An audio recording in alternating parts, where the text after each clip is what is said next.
Mga rookie ng Mapua University na mayagpag upang talunin ang San Sebastian College Recoletos. Samantala, pinataob naman ng San Beda Red Lions ang Arellano Chiefs. Narito ang report.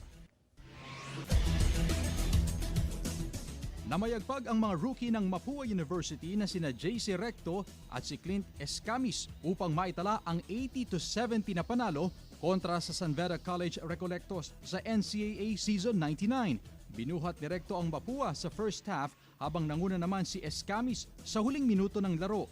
Sa unang laro, dinomina ng San Beda Red Lions ang Arellano Chiefs sa score na 85-61. Maagang umarangkada sa laro ang San Beda at tinapos ang halftime sa score na 57-26. Hindi na nagawang makahabol ng Arellano Chiefs hanggang sa matapos ang laro at maiposte ang 24 na puntos na kalamangan. Namayagpag si Jacob Cortez na tumapos ng 16 points, 3 rebounds at 15 assists.